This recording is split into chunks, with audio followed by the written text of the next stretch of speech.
नमस्कार बच्चों, जय श्री कृष्णा। स्वागत है आपका 12th होम साइंस की क्लास में। तो बच्चों, हम आहार आयोजन करना सीख रहे थे। हमने प्रायोगिक भाग शुरू कर दिया है, प्रैक्टिकल्स वाला। तो बच्चों, हमने आहार आयोजन किसे कहते हैं, आहार आयोजन की प्रक्रिया के बारे में हमने कल समझा था। इसके साथ साथ हमने संदर्भ इकाई के बारे में भी कुछ जानकारियाँ प्राप्त की थी। आज हम बच्चों पढ़ने जा रहे हैं भोज्य समूहों की संदर्भ इकाई और आहार आयोजन के लिए विभिन्न प्रकार के व्यंजन किस प्रकार से बनाए जा सकते हैं और विभिन्न प्रकार के व्यंजन बनाने के लिए कितनी कच्ची खाद्य सामग्री की आवश्यकता होती है और उससे बनने वाली जो व्यंजन है उनकी मात्रा कितनी होगी और परोसी गई मात्रा भी कितनी होगी, इसके बारे में भी हम अध्ययन करेंगे इस लेसन के अंदर। तो चलते हैं बच्चों लेसन की ओर। देखिए बच्चों, हमने पिछले लेसन के अंदर आहार आयोजन की प्रक्रिया के बारे में अध्ययन किया था। साथ साथ हमने संतुलित आहार आयोजन करने के लिए किस प्रकार से हम संतुलित आहार आयोजन करके की प्रक्रिया को सरल तरीके से प्रस्तुत कर सकते हैं, इसके लिए हमने भोज्य पदार्थों की संदर्भ इकाई का भी सहारा लिया था। संदर्भ इकाई के आधार पे हमने जो है आहार आयोजन करना सीखा था। अब आहार आयोजन से पहले हमें विभिन्न प्रकार के भोज्य समूहों को की संदर्भ इकाई हम किस प्रकार से लेंगे और किस तरीके से कितनी मात्रा में हम लेंगे, उसके बारे में हम इस लेसन के अंदर अध्ययन करने जा रहे हैं। अब देखिए बच्चों, वैसे यदि हम देखें तो हमें जो है 30 ग्राम अनाज और 30 ग्राम अनाज को हमने जो है पिछले लेसन के अंदर देखा था, एक जो है इकाई माना था। और इसी प्रकार से 30 ग्राम दाल को भी हमने एक इकाई माना था। ठीक इसी प्रकार से 100 ग्राम फल को हमने एक इकाई माना था, है ना। और सब्जियां भी 100 ग्राम हमने ली थी, है ना। इसके साथ साथ कंदमूल जो है हमने लिए थे 50 ग्राम हमने जो है कंदमूल लिए थे। इस प्रकार से अन्य सब्जियों को हमने जो है 100 ग्राम लिया था, जिसको एक इकाई माना था, है ना। अब इसको हमें याद करना होगा, है ना। अब प्रत्येक भोज्य समूह जैसे अनाज है या फिर दालें हैं या फिर दूध है या कंदमूल है या हरी पत्तेदार सब्जियां हैं, फल है, शक्कर है और घी है, इन्हीं चीज़ों की हमें आवश्यकता होती है। तो ये चीज़ें तो हमें याद ही हो गई कि प्रतिदिन हम जो है आहार आयोजन करने के अंदर इन चीज़ों का हमें जो है उपयोग करना ही है ना। और कम से कम इनमें से 2 भोज्य पदार्थों का हम जो है चयन करेंगे और फिर हम जो है उनकी मात्रा को तोलेंगे और तोल करके और फिर हम उनको बनाएंगे और बना करके उसकी परोसी गई मात्रा कितनी होती है उसका हम स्वयं अनुभव इसके द्वारा करेंगे। तो ये वैसे हमारा प्रैक्टिकल पोर्शन है बच्चों। जब आप आओगे तो हम इसे तोल करके और फिर हम बनाएंगे आपके सामने और आपको दिखाएंगे और आप भी इसकी प्रैक्टिस करेंगे। लेकिन अभी हमें पढ़ना तो होगा इसको एक बार। तो चलते हैं आगे। अब देखिए बच्चों, यहाँ पर पेज नंबर 53 पे तालिका 9.3 में देखिए विभिन्न प्रकार के भोज्य समूह यहाँ दे रखे हैं और उनका भार, है ना, कितना भार होगा ये तो हमें मालूम ही है। जैसे भोज्य समूह हम कौन कौन से हमें लेने हैं, किन किन चीज़ों को अपने आहार आयोजन में हमको शामिल करना है और इन्हीं पदार्थों से हमें विभिन्न प्रकार के व्यंजन भी बनाने हैं। ठीक है, आहार को सुंदर से सुंदर तरीके से हमें बनाना है। अब अनाज के अंदर हम गेहूं का आटा ले सकते हैं, चावल ले सकते हैं, मक्की का आटा ले सकते हैं, बाजरे का आटा ले सकते हैं, कुछ भी ले सकते हैं। इसके साथ साथ दाल के अंदर हम विभिन्न दालों का उपयोग कर सकते हैं। मूंग है, उड़द है, चना दाल है, बेसन है, सभी का उपयोग कर सकते हैं। इसके साथ साथ दूध के स्थान पर हम दूध और दही और दूध से बनी हुई चीज़ों का भी उपयोग कर सकते हैं। पनीर का उपयोग कर सकते हैं, दही का कर सकते हैं, छाछ का कर सकते हैं, रायते का कर सकते हैं, है ना। इसके साथ साथ कंदमूल के अंदर हम आलू और प्याज लेंगे, जो कि विशेष रूप से हम वेजिटेबल्स वगैरह बनाने में यूज़ करते हैं, है ना। इसके साथ साथ हरी पत्तेदार सब्जियों के अंदर हम क्या क्या लेंगे, जैसे पालक ले सकते हैं, हम पत्ता गोभी ले सकते हैं, मेथी ले सकते हैं, बथुआ ले सकते हैं, चील ले सकते हैं, है ना। अब अन्य सब्जियों के अंदर हम क्या लेंगे, अन्य सब्जियों में लेंगे तो ग्रीन वेजिटेबल, लेकिन वो पत्तेदार नहीं होगी। जैसे भिंडी है, बैंगन है, लौकी है, तुरई है, ये वाली सब्जियाँ लेंगे। ठीक है। अब फलों के अंदर हम क्या क्या ले सकते हैं, फलों में हम अमरूद ले सकते हैं, केला ले सकते हैं, आम ले सकते हैं, सेब ले सकते हैं, पपीता ले सकते हैं, कोई भी फल ले सकते हैं जो हमें पसंद है ना। अब इसके साथ साथ शक्कर का उपयोग हम जो है मीठे के लिए ही करते हैं, है ना, भोजन में स्वाद को बढ़ाने के लिए ही करते हैं। तो इसके स्थान पर हम गुड़ का उपयोग भी कर सकते हैं और चीनी का उपयोग भी कर सकते हैं। घी और तेल में हम घी और तेल दोनों का ही आवश्यकता के अनुसार उपयोग कर सकते हैं। अब देखो, ये जो हमको तालिका दी गई है, विभिन्न भोज्य समूह इसके अंदर दे रखे हैं। इसमें विभिन्न प्रकार के भोज्य पदार्थों को हम शामिल करके अपनी आहार योजना बना सकते हैं, विभिन्न प्रकार के व्यंजन बना सकते हैं इनसे। लेकिन इन भोज्य पदार्थों में उपलब्धता के आधार पर हम कुछ परिवर्तन भी कर सकते हैं अपनी सुविधा के अनुसार, है ना। अपनी सुविधा के अनुसार यदि किसी व्यंजन को बनाने में हमें किसी पदार्थ की कम आवश्यकता है या ज़्यादा आवश्यकता है तो हम कुछ मात्रा में कम या ज़्यादा भी इसको कर सकते हैं, है ना। अब देखिए, उक्त तालिका में दिए गए भोज्य पदार्थों में उपलब्धता के आधार पर विभिन्न प्रकार के परिवर्तन किए जा सकते हैं। अब देखिए, सुविधा के अनुसार भोज्य पदार्थों की संख्या भी बढ़ा सकते हैं, हम कम संख्या भी बढ़ा सकते हैं और उनकी मात्रा भी थोड़ी कम ज़्यादा कर सकते हैं। ज़्यादा तो परिवर्तन नहीं कर सकते, लेकिन थोड़ा बहुत कर सकते हैं, है ना। जैसे अंडा है, मांस है, मछली है, मुर्गी है आदि की संदर्भ इकाई का ज्ञान भी जो है वो हम इनको भी हम संदर्भ इकाई के रूप में ले सकते हैं और इसके बारे में भी हमें इसके अंदर जानकारी दी जाएगी आगे। अब चलते हैं आगे। आहार आयोजन के लिए विभिन्न प्रकार के व्यंजन बनाना। अब आहार आयोजन के लिए संदर्भ इकाई के ज्ञान के साथ साथ हमें विभिन्न प्रकार के व्यंजन बनाने के लिए कच्चे खाद्य पदार्थों की आवश्यकता होगी। अब इन कच्चे खाद्य पदार्थों की कितनी मात्रा में आवश्यकता होगी, इनसे तैयार बनने वाले व्यंजन की मात्रा कितनी होगी, इसके साथ साथ परोसी गई मात्रा कितनी होगी, इन सभी चीज़ों का जो है हमें ज्ञान होना चाहिए, है ना। तो उदाहरण के लिए जैसे अनाज के लिए संदर्भ इकाई, एक संदर्भ इकाई यदि ले तो इसके अंदर 30 ग्राम आटा, हमने पहले देखा था कि 30 ग्राम आटे से हम एक रोटी बना सकते हैं, एक चपाती बना सकते हैं मध्यम साइज़ की, है ना।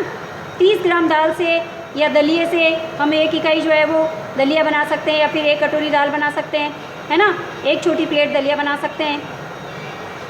इसी प्रकार से कई प्रकार के विभिन्न प्रकार के व्यंजन बनाने के लिए 2 या 3 भोज्य समूह का मिश्रण भी हम कर सकते हैं। जैसे हमें दलिया बनाना है तो उसके अंदर मूंग की दाल भी डालते हैं, है ना। तो हम ऐसे कर सकते हैं कि 30 ग्राम दलिया की जगह पर हम 15 ग्राम दलिया ले सकते हैं, उसके अंदर 15 ग्राम मूंग की दाल डाल सकते हैं और दलिया बना सकते हैं। या फिर हम 15 ग्राम की जगह 7 ग्राम मूंग की दाल डाल दें और 7 ग्राम उसमें पालक डाल दें थोड़ा सा, तो दलिया और भी टेस्टी बन सकता है, पौष्टिक बन सकता है। तो इस प्रकार से हम मात्रा को कम ज़्यादा करके और व्यवस्थित करके सुंदर व्यंजन बना सकते हैं। ऐसा करने पर व्यंजन विशेष में सभी भोज्य पदार्थों की मात्रा भी बराबर होगी और उनकी मात्राओं में कुछ फेरबदल भी हम कर सकते हैं आवश्यकता अनुसार उसको सुंदर तरीके से और पौष्टिक बनाने के लिए। जैसे 1 कटोरी चावल की खीर हमको बनानी है ना। यदि 1 कटोरी चावल की खीर बनानी है तो उसके लिए हम क्या करेंगे, 2 इकाई दूध लेंगे। अब 2 इकाई दूध कल हमने पढ़ा था आहार आयोजन के अंदर 1 इकाई दूध के अंदर 100 ml दूध होता है, यानी 1 कप दूध। तो यहाँ पर हम 1 गिलास दूध ले लेंगे तो 250 ग्राम दूध हो जाएगा, पाव भर दूध हो जाएगा। तो पाव भर दूध के अंदर हम क्या करेंगे, 10 ग्राम चावल डाल देंगे और 10 ग्राम ही शक्कर डाल देंगे, तो हमारी 1 कटोरी चावल की खीर बन जाएगी। समझ में आया। अब इसी प्रकार से जब हमको सेवैया की खीर बनानी है तो सेवैया की खीर के अंदर हम 150 ml ही दूध लेंगे, 250 ml नहीं लेकर के कितना लेंगे, 150 ml दूध लेंगे। अब 150 ml दूध लेंगे और फिर उसके अंदर 10 ग्राम वही सेवैयाँ डालेंगे सेक करके, है ना। और फिर उसके अंदर 10 ग्राम हम चीनी डालेंगे, तो ये हमारी 1 कटोरी सेवैया की खीर बन जाएगी। समझ में आया। तो इस प्रकार से हम विभिन्न प्रकार के व्यंजन जो है विभिन्न पदार्थों, विभिन्न भोज्य समूहों की इकाइयों को लेकर के और उसमें थोड़ा बहुत हेर फेर करके भी हम जो है विभिन्न प्रकार के व्यंजन जो है वो सुंदर से सुंदर तरीके से बनाकर पौष्टिक व्यंजन बना करके और हम अपने परिवार को स्वस्थ रख सकते हैं और उन्हें पौष्टिक भोजन दे सकते हैं। अब चलते हैं आगे। अब देखिए बच्चों, हमारी सहायता के लिए यहाँ पर घरों के अंदर सामान्यतया बनाए जाने वाले कुछ व्यंजन जो है इनके लिए कच्चे भोज्य पदार्थों की मात्रा यहाँ नीचे सारणी के अंदर दी गई है और उनको पकाने के बाद उनकी तैयार मात्रा भी दी गई है ना, कि तैयार होने के बाद कितनी मात्रा होगी उसकी और परोसे जाने वाली कितनी मात्रा में आप परोसेंगे उसकी भी मात्रा दी गई है। तो इसको अभी तो हम सारणी के द्वारा समझेंगे, फिर जब आप आएंगे तो हम इसे प्रैक्टिकली करके भी देखेंगे। तो चलते बच्चों सारणी की ओर। हाँ देखिए बच्चों, तालिका 9.4 के अंदर यहाँ पर सामान्य व्यंजनों के लिए कुछ यहाँ पर सामान्य प्रकार के व्यंजन बनाए गए हैं।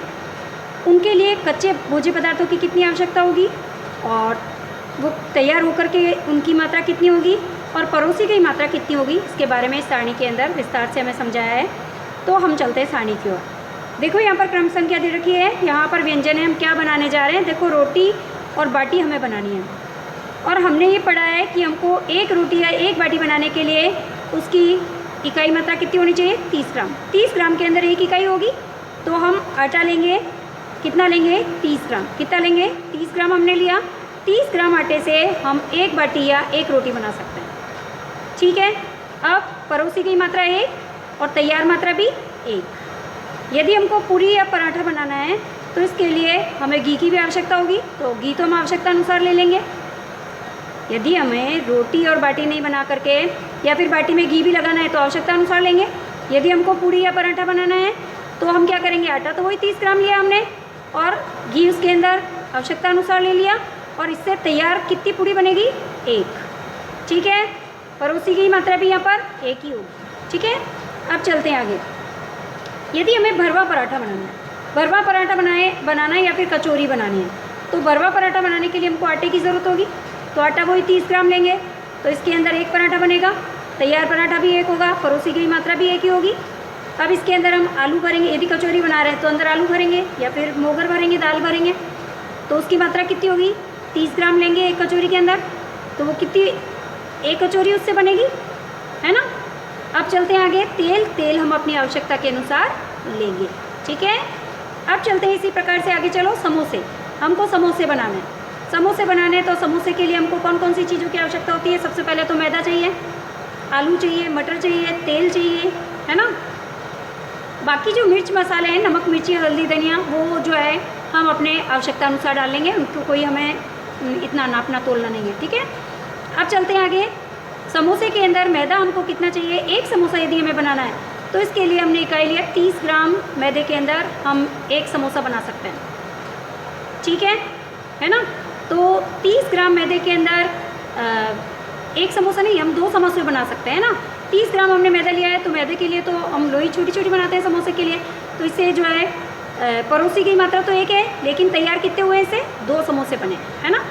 अब इसके अंदर हमने आलू और मटर कितने कितने भरे हैं, 25-25 ग्राम। कितने भरे हैं, 25-25 ग्राम। तो 25 ग्राम यानी 1/4 इकाई, 1/4 इकाई होगी दोनों की। ठीक है, समोसे हमारे 2 ही बने इससे। अब चलते हैं तेल हमने यहाँ पर कितना लिया है, 10 ml लिया है, 10 ml तेल लिया है तलने के लिए।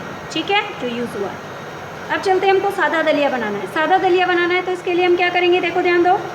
सादा दलिया के लिए हमने दलिया लिया है 30 ग्राम, इससे 1 प्लेट दलिया बनेगा, 1 इकाई मात्रा, इससे 1 प्लेट दलिया। घी इसके अंदर हम इच्छा अनुसार ले सकते हैं, आवश्यकता अनुसार, कम ज़्यादा अपनी पसंद के अनुसार ले सकते हैं। ठीक है, अब चलते हैं मीठा दलिया यदि हमें बनाना है। तो मीठा दलिया के लिए हमको दलिया के साथ साथ दलिया भी चाहिए, घी भी चाहिए, गुड़ शक्कर भी चाहिए, है ना। तो इसके लिए दलिया तो हम वही 30 ग्राम लेंगे, 1 इकाई दलिया से हमें जो है 1 प्लेट दलिया जो है वो बनेगा। और इसके अंदर गुड़ और शक्कर जो है हम आवश्यकता अनुसार लेंगे। 10 ml यदि हम शक्कर लेते हैं, इसके अंदर 10 ग्राम शक्कर यदि लेते हैं तो 5 ग्राम में होती है 1 इकाई, तो 10 ग्राम में हो गई यहाँ पर 2 इकाई। ठीक है, फिर घी जो लेंगे हम इच्छा अनुसार, आवश्यकता अनुसार इसके अंदर ले सकते हैं। ठीक है, अब चलते हैं दाल वाला दलिया। दाल वाला दलिया यदि हमें बनाना है तो इसके लिए हम क्या करेंगे बच्चों, देखो दलिया लेंगे हम 15 ग्राम, क्योंकि हमको इसके अंदर मूंग की दाल भी ऐड करनी है, तो हमने यहाँ पे 15 ग्राम लिया, तो ये हाफ इकाई हो गई। फिर 15 ग्राम ही हमने मूंग दाल ली इसके अंदर, तो ये हाफ इकाई हो गया। यदि हम इसके अंदर मूंग दाल के साथ पालक भी मिलाना चाहते हैं तो फिर हम क्या करेंगे, यहाँ पर 7 ग्राम लेंगे पालक और 7 ग्राम ही लेंगे मूंग दाल। ऐसे भी कर सकते हैं हम, तो 1/4 हो जाएगा। ऐसे करके हम इसको कर सकते हैं डिवाइड। तो यहाँ पर मूंग दाल कितनी लिए, 15 ग्राम, तो हाफ इकाई हो गई। घी हम अपनी इच्छा अनुसार लेंगे। इससे कितना दलिया कितना बनेगा, दाल वाला दलिया बनेगा 1 प्लेट। ठीक है, अब चलते हैं उपमा। यदि हम उपमा की बात करें, देखिए उपमा की बात करें तो उपमा के अंदर सूजी यूज़ होती है, प्याज हम डालते हैं, तेल डालते हैं, है ना।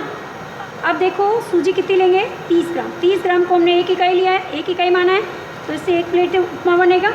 इसके अंदर प्याज हमने 10 ग्राम लिए हैं, ठीक है, और तेल हमने 5 ml लिया है, जो कि 1 इकाई के बराबर है। ठीक है, अब चलते हैं हलवा। यदि हमें बनाना है तो हम आटे का बना सकते हैं, सूजी का बना सकते हैं, बेसन का बना सकते हैं।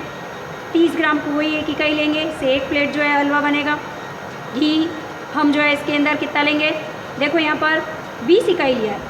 20 इकाई यानी हमने 5 ml घी या 5 ml तेल के अंदर 1 इकाई माना था, तो 5 चौक 20, तो यहाँ पर 4 इकाई हो गई। परोसी की मात्रा कितनी होगी, 4 इकाई, है ना, 1 प्लेट हलवे के अंदर। ठीक है, शक्कर भी हम यहाँ पर देखो, हमने देखा था कि शक्कर 5 ग्राम के अंदर 1 इकाई होती है, तो यहाँ पर हमने 30 ग्राम ली है शक्कर, तो यहाँ पर 6 इकाई हो गई। पड़ोसी की मात्रा 6 इकाई, और यहाँ पर से 1 प्लेट हलवा बन गया। इसी प्रकार से हम सादे चावल भी देख सकते हैं, जिसके अंदर चावल हमने 30 ग्राम लिए हैं, 1 इकाई हो गई, इसके अंदर आधी प्लेट चावल बनेंगे। घी हम इच्छा अनुसार ले सकते हैं। पुलाव के अंदर भी हम चावल ले सकते हैं, आलू प्याज मटर ले सकते हैं, तेल ले सकते हैं, वही सेम मात्रा। अब हमें समझ आ गया किस प्रकार से हमें लेनी है। तो इस प्रकार से इस सारणी को देख करके हम समझने का प्रयास करेंगे। यदि कोई डाउट है तो आप मुझे पूछेंगे, ठीक है। तो इस प्रकार से हम सामान्य प्रकार के व्यंजनों के लिए कच्चे भोज्य पदार्थों की आवश्यकता कितनी होती है, हमें कितने तैयार होते हैं, इससे व्यंजन किस प्रकार से तैयार होते हैं, परोसी की मात्रा कितनी होती है, उसके बारे में हमने अध्ययन किया। तो धन्यवाद बच्चों, जय श्री कृष्णा।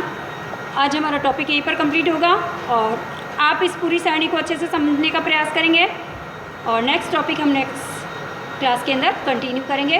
धन्यवाद बच्चों, जय श्री कृष्ण।